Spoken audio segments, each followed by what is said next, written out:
President Donald Trump তার প্রথম দফাতে উল্লেখ করেছেন গাজা উগ্রবাদ ও সন্ত্রাসমুক্ত এলাকা হবে, যা এর প্রতিবেশীদের জন্য হুমকি তৈরি করবে না। বিশ্লেষকরা মনে করছেন তিনি উগ্রবাদ বলতে হামাসকেই বোঝাতে চেয়েছেন, পাশাপাশি ইসরায়েলকে আরও নিরাপত্তা দেওয়ার কৌশল বেছে নিয়েছেন। গাজা পুনর্গঠনের কথা বললেও কিভাবে তা পরিষ্কার করেননি। উভয় পক্ষ সম্মত হলে যুদ্ধ বন্ধ হবে, আর চুক্তি গ্রহণের ৭২ ঘন্টার মধ্যে ইসরায়েলের সব জিম্মিদের জীবিত ও মৃতদেহ ফেরত পাঠাতে হবে।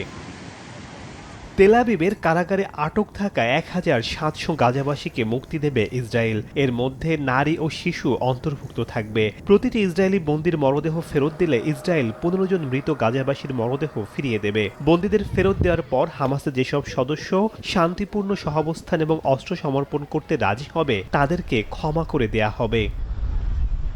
চুক্তি সম্পূর্ণ হওয়ার সঙ্গে সঙ্গে গাজায় অবিলম্বে পূর্ণ সাহায্য পাঠানো হবে। জাতিসংঘ, রেড ক্রিসেন্ট ও অন্য আন্তর্জাতিক প্রতিষ্ঠানগুলোর মাধ্যমে কার্যক্রম পরিচালিত হবে। গাজা একটি প্রযুক্তি নির্ভর অরাজনৈতিক ফিলিস্তিনি কমিটির অস্থায়ী শাসনের অধীনে পরিচালিত হবে। এই কমিটিতে যোগ্য ফিলিস্তিনি এবং আন্তর্জাতিক বিশেষজ্ঞরা থাকবেন। এর তদারকি ও নজরদারি করবে একটি নতুন আন্তর্জাতিক অস্থায়ী প্রতিষ্ঠান, পিস বোর্ড, যার নেতৃত্ব ও সভাপতিত্ব করবেন ডোনাল্ড ট্রাম্প।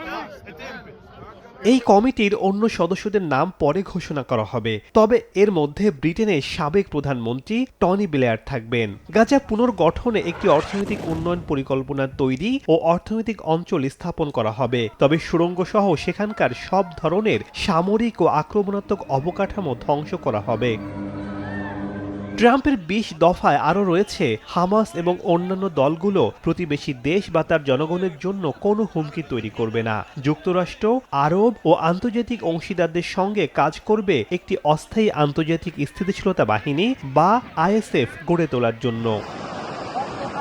ইসরায়েল গাজা দখল বা অধিগ্রহণ করবে না বলে উল্লেখ আছে। আইএসএফ যখন নিয়ন্ত্রণ ও স্থিতিশীলতা প্রতিষ্ঠা করবে তখন ইসরায়েলি সেনাবাহিনী প্রত্যাহার করা হবে। তবে ইসরায়েলি বাহিনী প্রত্যাহারে নির্দিষ্ট কোনো সময়সীমা পরিষ্কার করেননি ডোনাল্ড ট্রাম্প। বিশেষজ্ঞরা মনে করছেন ২০ দফার মধ্যে ট্রাম্পের কোনো উদ্দেশ্য আছে, কারণ পিস বোর্ডের প্রধান হিসেবে নিজেই নিজের নাম প্রস্তাব করেছেন।